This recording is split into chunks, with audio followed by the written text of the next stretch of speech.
How to start wholesaling real estate as a beginner in 2025. Guys, my name is Zach Ginn. I've been wholesaling for 23 years. In this video, I'm going to show you the right instructions to get started in wholesaling. I'm going to show you where you're supposed to be looking for your deals. I'm going to tell you the type of list you want to pull. I'm going to show you how to attack these lists. And finally, I'm going to show you how to put a simple wholesale contract together. But before I get into it, do me this favor. Make sure you smash that like button, hit that subscribe button so other people can find the truth out about wholesaling. That's it, guys. We're starting wholesaling brand new in 2025, and let me show you the no hassle, the quickest way to get a deal going. I'm going to do this a little bit different. We're going to talk about what not to do when starting out wholesaling, because most of you do the wrong stuff to begin with. So let me just eliminate the stuff so you know not to waste your time here. This is all the stuff that's not going to get you a wholesaling deal. It's going to take money out of your pocket and make you more confused and probably have you quit wholesaling. So I put the word not to do. So we're going to do this video a little bit backwards so I can drive my point home. Now,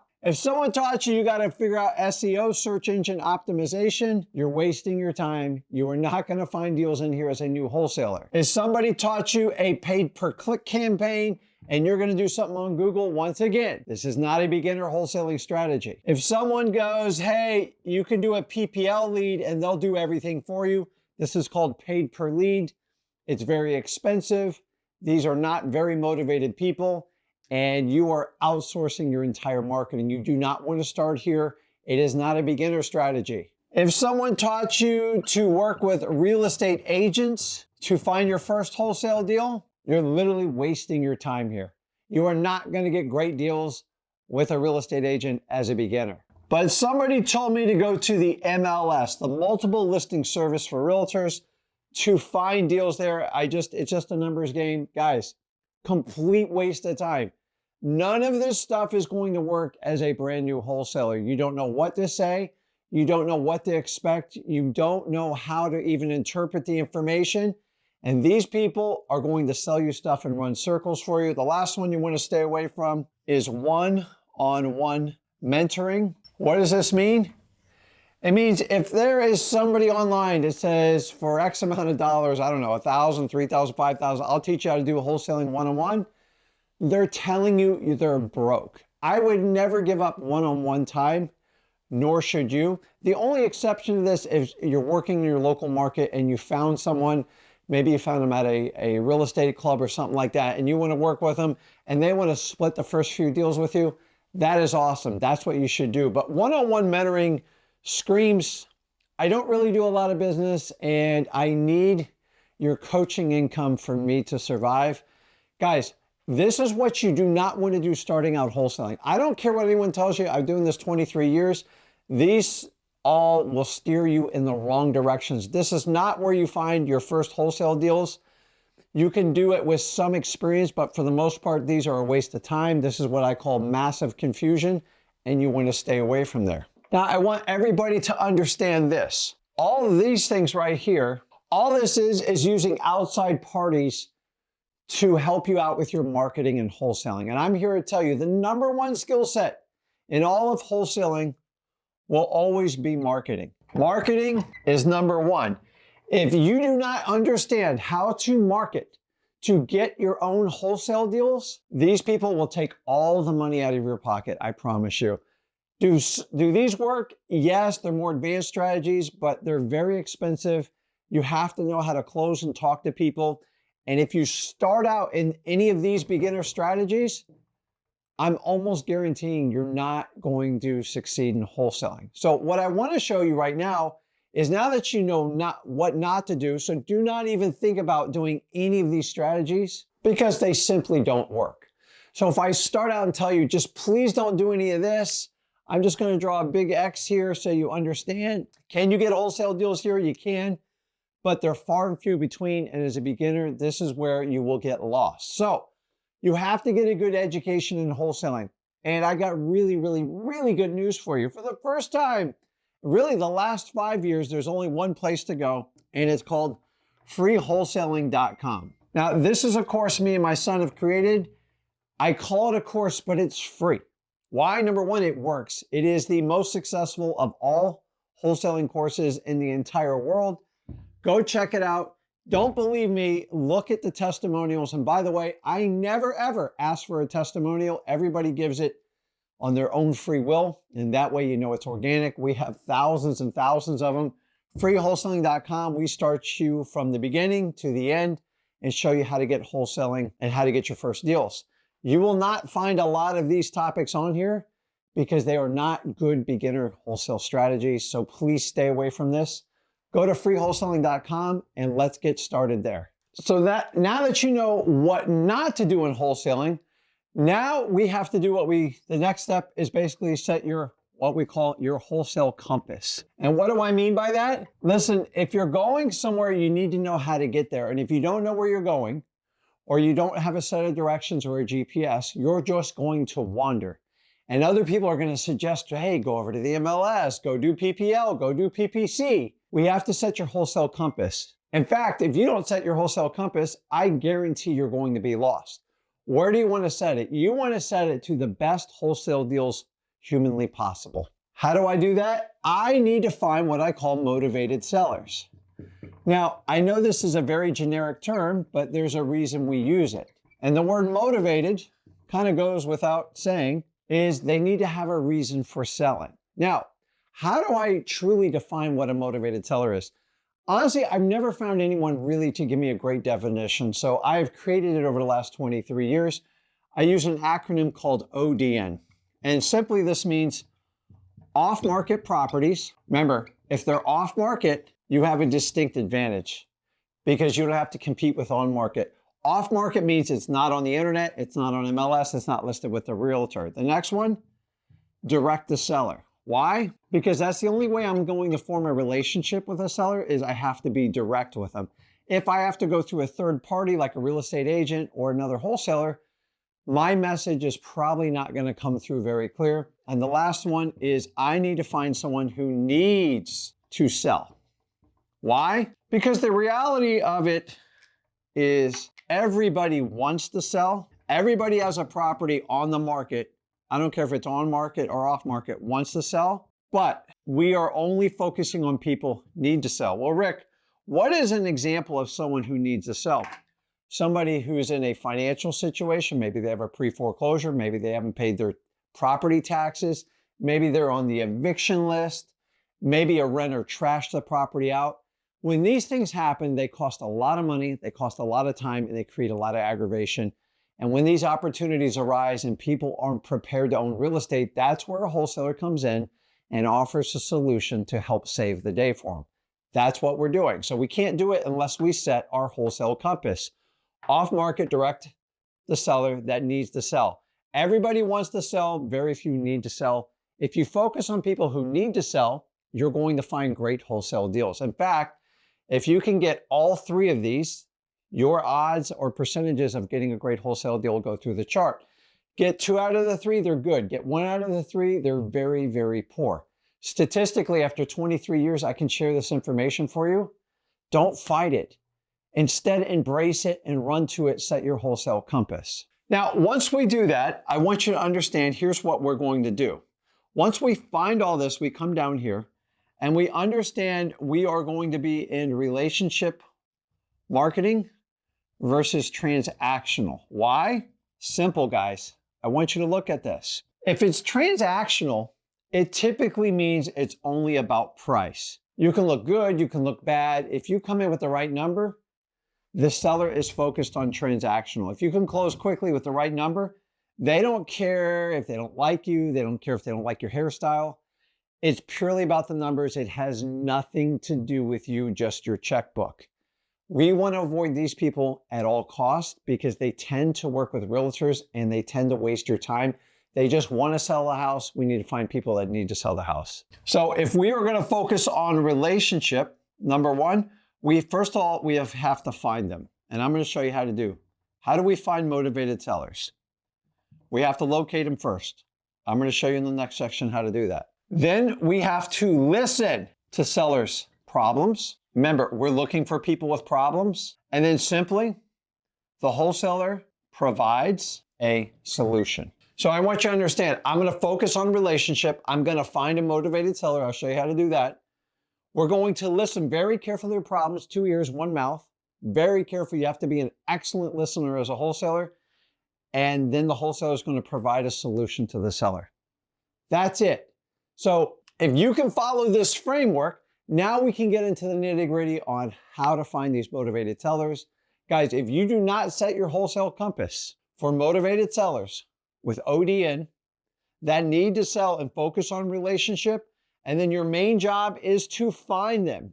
Remember earlier, I said the highest skill set you can learn in all of wholesaling is locating. Now, if you don't learn how to locate them yourself, you are constantly going to be dependent on third-party people like PPL, PPC, SEO, and you are going to have to pay full market, and they're going to wind up being your partner with absolutely no liability. My suggestion is, listen to me, become an incredible marketer to find motivated sellers. I'm going to show you how to do it in this video, but that is the highest skill set you can learn in all of wholesaling. The rest you will learn as you go along, I promise you. But if you don't learn to become an incredibly efficient marketer, you will not make it in wholesaling. Now, guys, the basics of this is we're going to put the property under contract when we find a great wholesale deal. I'll show you how to do it. And then basically we're going to sell our contract to a buyer, a cash buyer, and it's going to be via assignment of contract. Why? Because it doesn't cost me any money to do it. I'm basically letting you take over my contract and take my place, and then I get a fee for doing it. What's the fee? The fee can be from $1 to $100,000. It doesn't matter. It depends on what the value of the contract is and how much of a service you're providing to your cash buyer. So let's get into it. Let's find the actual list that you need to focus on to actually get wholesale deals in 2025. So guys, now we're actually going to go over your list, and I want you to understand this.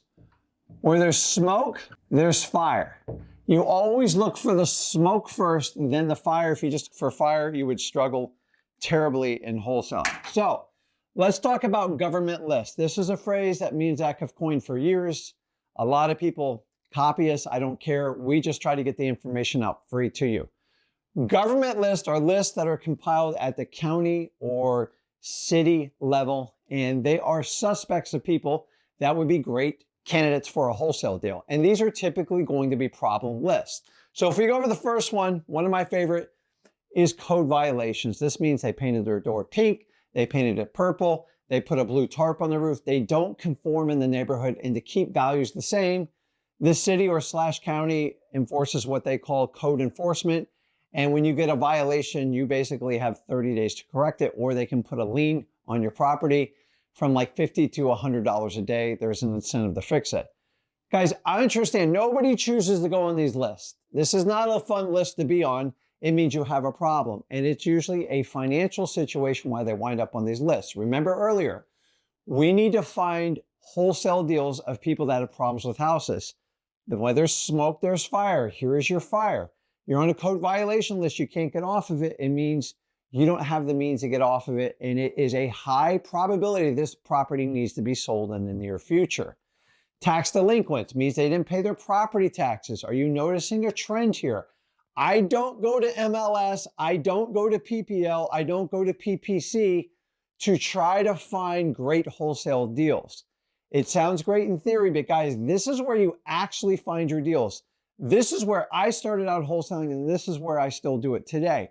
I didn't have any money when I get started, and I had to find deals. I had to put in a lot of work. Tax delinquent, behind on property taxes, pre-foreclosures. These are people that are getting behind on their mortgage. They have not foreclosed on it. That's why they use the word pre. These are people that most likely need to sell their house. Why? They can't afford it.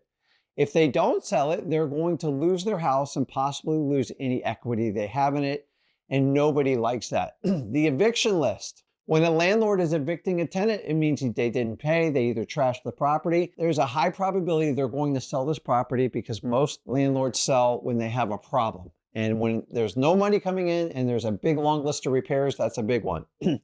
Water shutoffs. This is at your municipality level, and it has to be a public company, and you can possibly get the water shut off. Remember, guys, where there's no water, there's problems. Where there's problems, there's great wholesale deals. And remember, we're looking for ODN. These are going to be off-market, direct to seller of people who need to sell their house. Are you getting the picture here? Next one, fire damage properties. You get those from your fire department, pretty straightforward.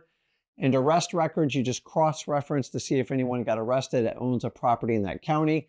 If they've committed multiple felonies, they're going away, like multiple DUIs, then they are a high candidate for getting their house sold. And probates. One of my absolute favorites, when people pass away, they appoint a personal representative or an executor, and that person is in charge of either keeping the house, fixing it up, or most likely selling the house. And these properties are notorious for deferred maintenance, absentee owners, and out-of-state owners. Probates are one of my absolute favorite ones, and probates by far are the most profitable because they're usually vacant with deferred maintenance. Now, let me give you an example of a couple other leads that I thought of when I was writing this out. Property managers, these are typically owned by real estate brokers and agents. You want to find someone with 500 or more properties because usually 1% to 2% of those are either trashed homes or homes they can't rent. Offer them to pay their full commissions to see if you can put a cash offer on those homes. They'll thank you for it, I promise you that. Estate sales, find estate sales that sometimes they do auctions. They help out people with cluttered houses, especially elderly people, and it helps them liquidate their stuff. Banded signs goes without giving, 18 by 24. We show you how to do it at freewholesaling.com. You can do the digital banded signs where we teach you how to use your organic relationships to post online. It doesn't cost you anything, but it does cost you time. It works well. Also, consider doing JVs with other wholesalers like me. One of me and Zach's favorite methods is to do JV deals. One of my favorite ways to do probates all over the country. If you have a complicated probate or you need help, reach out. We split it 50-50, sellmypaper.com. And then don't forget garage sales. Rick, how do I do garage sales? It's simple. Cross-reference the owner of the property and see if they're an absentee owner, which means they're a landlord, and find out if they have interest in selling the property. Also let them know there is a garage sale going on the property. You just give them privy information. This gives you a wildly competitive advantage. Guys, this is where we start to look for great wholesale deals. Why? Number one, we don't have a lot of money. We got a lot of hustle and a lot of energy, and we're going to go get all these lists. Now, when you do these lists, I'm going to tell you you're going to get some resistance. Don't be scared. I want you to expect it. And when you expect it, you lean into it. You don't run away from it. You overcome resistance with persistence. Don't forget about it. If you can get 3 or 4 of these lists, you're starting out in the right direction, and then you just keep picking away at them. Remember, I'm looking for problematic properties that are off-market, direct to seller, that needs to sell. Every one of these, check that box for good. Now, the next part is we need to figure out how to attack these lists. And so you have all these lists. So say you've got a couple thousand leads. Hopefully you have that. Now, also on the leads, I also don't want you to forget the driving for dollars. Basically, you drive around and you look for ugly houses. This is like wildly effective. And you can move your neighborhood constantly. You should go out and immediately get 200 to 300 leads right away. Why? Because ugly houses are off market. You're direct to seller. Hopefully someone needs to sell. If you see an ugly houses don't choose to be ugly. They get ugly on purpose because people don't take care of them. They either don't have the financial means or something's changed in their life. Your job is to reach out to all these sellers and find out if they have interest in selling the property. So Rick, how do we do that? Don't complicate this. There's only so many ways you can attack this. So either you're going to start out doing cold call, which is real simple to do, or you're going to do an SMS text campaign, or you can do a combo of both, or some of you guys are just going to do good old-fashioned door knocking. And then the fourth way is going to be called what we call reverse driving for dollars. And all these methods are, just so you know, this method is basically taking a sticky note and leaving it on the prospect's door saying, hey, I got a quick question about your house and your virtual phone number. Now, these work really well. Let me see if I can draw some lines to help you guys out here. If I do code violations and I do tax delinquencies, that's where I get my most success with my reverse driving for dollars. Why? Tax delinquencies, they don't like to answer the phone, and neither do code violations, but there's usually somebody at home to do that. Now, I also like to do pre-foreclosures with this one. Now, I'll be honest with you. Cold calling, SMS, and door knocking will work with all of them, but I like reverse driving for dollars. It's very targeted. It works well. And it is a slick way, instead of knocking and trying to talk to 100 people, good old-fashioned door knocking, maybe only 10 or 12 are interested and 10 or 12 people call you off the note, and you just save hours and hours of time. Guys, the reverse driving for dollars is extremely effective. Yes, it does take time, but it attacks the age-old curiosity question. Whenever I can engage a prospect and get them interested in talking to me, the best way to do it is with curious. You leave a note on my door, I leave a note on your door, you're probably gonna call back just to see who it is, just like a missed phone call. So now you know where to look, what list to go for, your options to attack it, and now is how do we put a deal together? It's actually really simple. You guys way overthink this. So number one is we gotta figure out what the value of the property is today. So a lot of people call this the ARV, they call it the retail. It doesn't matter. It's usually its highest and best use. And you'll have a number right here. So say a property has a value of $250,000. And you're like, Rick, where did I come up with that? It's simple. You can go to Zillow, you can do Redfin, you can go to places like Trulia, Realtor.com. I mean, it's all free. Or you can use one of the best services, xleads.com. Not only it'll give you the value, it'll actually skip trace the number. And the really cool thing about xLeads is now you have to come up with what we call your wholesale offer. And I want to talk about this because nobody ever talks about this. Most people write an offer on the basis that they're going to get what? A yes. Well, you've got to stop doing that because that's not how any type of negotiation goes. Most people want way too much on this side and most people want too little on that side. But all negotiations start out with that. I want to buy it for $1, they want $1 million. But if I properly qualified them and they need to sell, especially if it's off market direct to seller, 250 is the ARV. So the only thing you have to figure out is what are the repairs. So let's just assume the repairs on this one are modest. Say they're 10K, they're less than 10K, which is rare. Okay, so the repairs are normal wear and tear, and we'll simplify this. It is important you know what the condition of the house is, and you're going to have to verify it. And remember, you're going to have to go in and check it out, because if they tell you 10 and it's 100,000, then it changes the number. So if it's 250, most of you are trying to find a number to get someone to say yes. And you need to do the opposite and have them to do a no. Because if you expect a no, you're not going to be surprised. Most of you are trying way too hard to get a yes. So you go, you come in at numbers at what? Like, you come in at like 205, maybe it's 210. Some of you even thinking like 220-ish. No, guys, we're wholesalers. And if you come in with these big numbers up front, you are actually going to create more of a problem. You see, I'm buying problematic properties and I expect most people to say no to me. So on a property like this, I'm usually going to start out at like $150. And then I know I'm going to get a no. But what do I get after the no? I get a counter. And what does a counter lead to? It leads to what we call a negotiation. And if I have a negotiation, I have a shot. I get it. You don't know how to negotiate. So let me just help you out. Stop trying to get this yes. Go for the no. Put in 150. They go, Rick, I could never do 150. I like you, but I never expect you to come up with that number. Okay, easy. Hey, with everything you've told me the property, tell me what you think. I gave you a number. I believe it works. You tell me. And then what do they come back? They go, wow, that's a little bit lower than I ever thought you were going to do it, Rick. I'm thinking I need to do like 175. Now, before, if you offered 205, 210, this number would have gone up to 220, 230.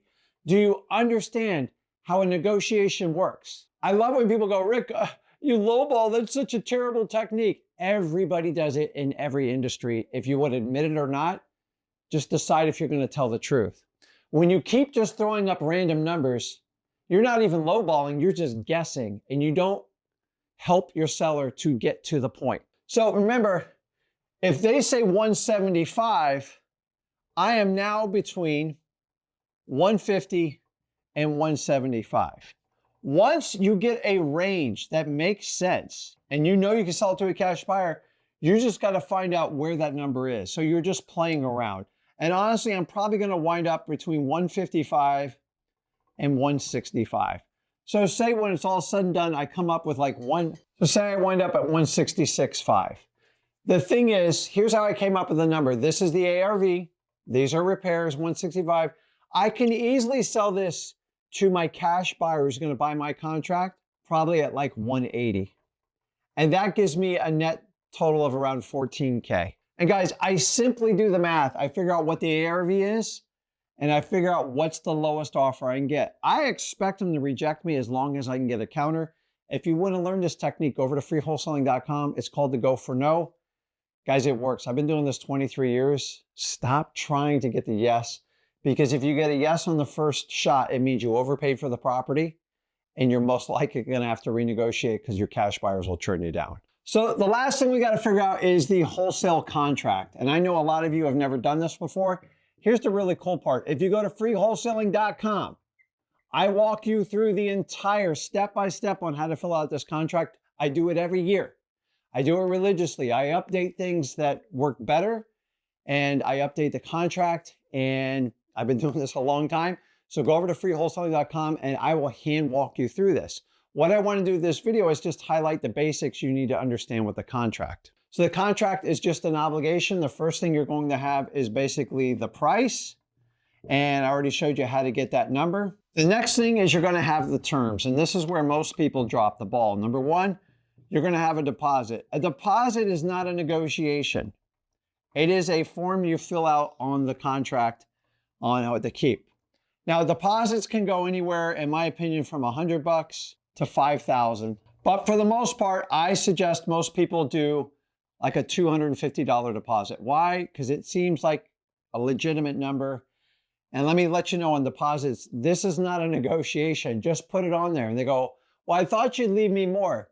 It's just a deposit to open up escrow so we can pull title, so we can get your funds. Since we're paying for cash, we're going to close this in X amount of days, 30 to 45 days.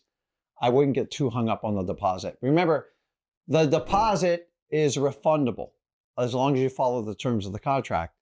So if I have a really good deal, I have no problem increasing this. If I have a deal that I'm just not getting the numbers, or I know it needs repairs, I'm going to stay at $250 or less, and that's what I recommend.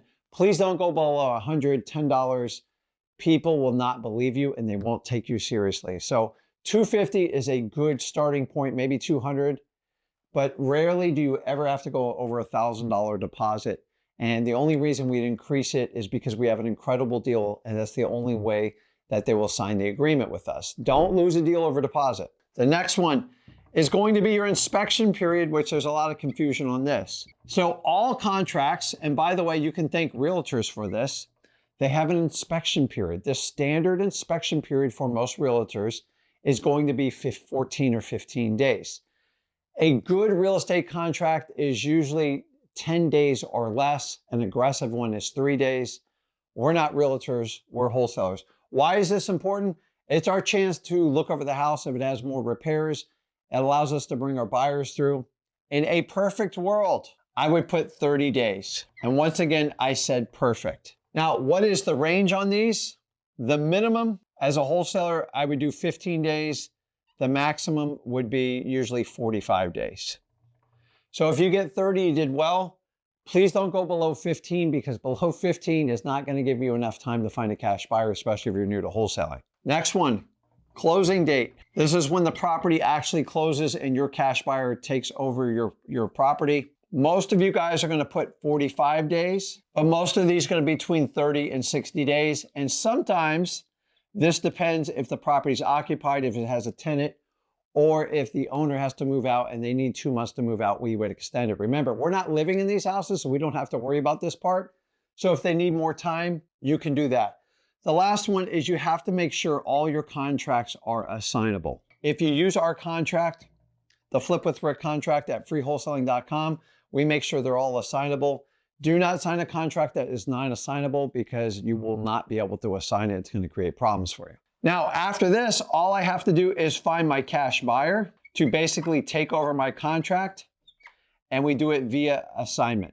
Why do we like to do assignment contracts? Because it minimizes the cost of the transaction and it maximizes your total assignment fee. And basically, guys, what we do is we go out and we find motivated sellers. We connect with motivated sellers. We attack through cold calling, SMS, door knocking, direct mail, whatever course you're going to take. And then basically we forge the wholesale contract price. I showed you how to do that. Then I show you about the terms, your inspection period. If you have 30 days, you do not wait till the 29th day to get out. You do it around the 21st or the 22nd. This is your ability to find a cash buyer. If not, you want to get out of the contract. Remember, we're only writing contracts on properties that we know that we can take down. How do we do that? We have to get the right wholesale contract price. I showed you how to do it. And make sure you have all these terms in your contract. I give you the ranges here. And then we're going to teach you at freewholesaling.com how to go out and get cash buyers to take over your contracts. Here's a secret. You have to leave money in your contracts to induce people to take over your contract, because they're only buying your contract because they're going to make money off of you. You should embrace it. That's why we have to buy at the lowest possible price. So guys, in this video, I've shown you where to point your wholesale compass to find the right type of wholesale deals. I've shown you the exact list to do. I showed you the ways to attack it. I showed you how to deduct your wholesale contract price. I showed you the terms on how to do it and showed you how to do this over and over with your cash buyers. Please let me know in the comments, are you going to use this video to actually get started in 2025 wholesaling? And if so, do you really think it's this simple? Guys, wholesaling is actually easy, but very few people can discipline themselves to follow through on the steps. I'm hoping you're that person.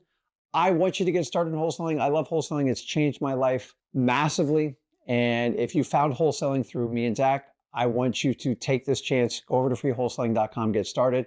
Let me know in the comments which techniques you're going to use right away to get started. And as usual, if you got value from this video, do me a favor, make sure you smash that like button, hit that subscribe button so other people can find the truth out about wholesaling. Let's get started in wholesaling in 2025. This is Zach Ginn, and I'll see you in the next video.